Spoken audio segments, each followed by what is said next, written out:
ফের শহরে অগ্নিকাণ্ডের ঘটনা। ঢাকুরিয়া রেল লাইন সংলগ্ন ঝুপড়িতে আগুন লেগেছে বলে জানা যাচ্ছে। অন্তত 10টি ঝুপড়ি পুড়ে ছাই হয়ে গিয়েছে। এই অগ্নিকাণ্ডের ফলে শিয়ালদা দক্ষিণ শাখায় ট্রেন চলাচল বিঘ্নিত হয়েছে। ছবিতে আপনারা দেখতে পাচ্ছেন যেভাবে 10টি ঝুপড়ি, অন্তত 10টি ঝুপড়ি পুড়ে ছাই হয়ে গিয়েছে এই অগ্নিকাণ্ডের জেরে। ঢাকুরিয়া রেল লাইন সংলগ্ন ঝুপড়িতে আগুন লাগে। শিয়ালদা দক্ষিণ শাখায় ট্রেন চলাচলে তার প্রভাব পড়েছে। ঠিক কি পরিস্থিতি, কিভাবেই বা এই আগুন লাগলো, বিস্তারিত আমরা জানবো। তিনজন প্রতিনিধি আমাদের সঙ্গে সরাসরি রয়েছেন সন্দীপ সরকার, ঝিলম করঞ্জা এবং সুকান্ত মুখোপাধ্যায়। আমি শুরুতেই সন্দীপ, এইটা তোমার থেকে জানতে চাইবো, এখনো পর্যন্ত কি খবর পাচ্ছ, কিভাবে আগুন লাগলো, কতটা ক্ষয়ক্ষতি হয়েছে, বিস্তারিত তোমার কাছে কি তথ্য রয়েছে সন্দীপ?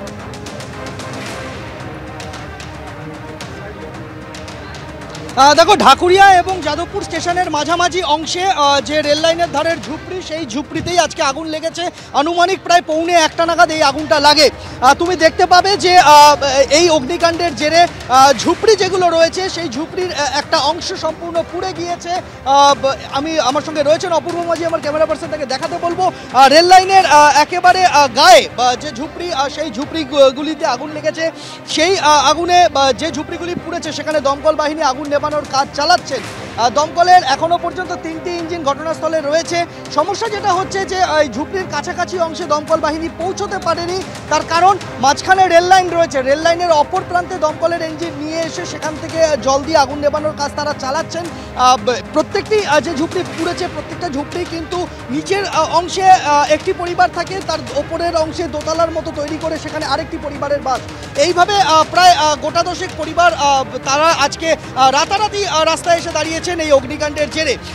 এই মুহূর্তে কিন্তু এই যে দক্ষিণ শাখায় ট্রেন লাইন, সেই ট্রেন লাইনের ওপরই সমস্ত মানুষজন তাদের যাবতীয় জিনিসপত্র নিয়ে এখানে রয়েছেন।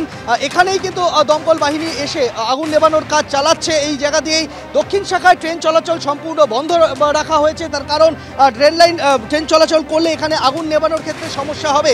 আমরা দেখতে পাচ্ছি যে পরপর কিন্তু ট্রেন বিভিন্ন জায়গায় দাঁড়িয়ে রয়েছে। আমরা দেখতে পাচ্ছি এখানে এবং আশপাশের যে বাড়িগুলি রয়েছে সেই বাড়িগুলির থেকে গ্যাস সিলিন্ডার এবং অন্যান্য সরঞ্জাম সেগুলিকে বের করে আনা হয়েছে এবং এইভাবে যা পাচ্ছেন অবশিষ্ট বের করে নিয়ে আসার চেষ্টা করছেন। তুমি আমাদের সঙ্গে সন্দীপ থাকো। সুকান্ত মুখোপাধ্যায় আমাদের আরেক প্রতিনিধি রয়েছেন।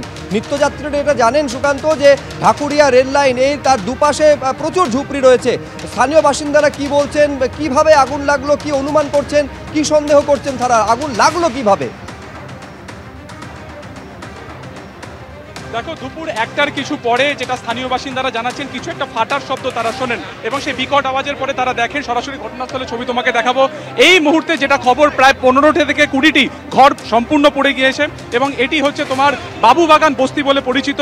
একেবারে ঢাকুরিয়া যে রেল স্টেশন, সেই একেবারে মেন স্টেশন থেকে পায়ে হাঁটা দূরত্বে হচ্ছে এই ঝুপড়ি ঘর। পরের পর সমস্ত ঘর কিন্তু এই মুহূর্তে পুড়ে গিয়েছে এবং তুমি দেখতে পাচ্ছ যে শেষ মুহূর্তে এই ধ্বংসাবশেষ থেকে যেটুকু তারা পারছেন, যেটুকু বেঁচেছে, সেটুকু তারা কিন্তু সেখান থেকে উদ্ধার করার চেষ্টা করছেন। সহায় সম্বলহীন হয়ে তারা পড়েছেন এবং যেটা এখানকার বাসিন্দাদের অভিযোগ যে ঘটনার প্রায় 1.5 থেকে 2 ঘন্টা পরে দমকল এসেছে এবং স্থানীয় বাসিন্দারাই তার আগে কিন্তু আগুন নিভিয়ে দিয়েছেন।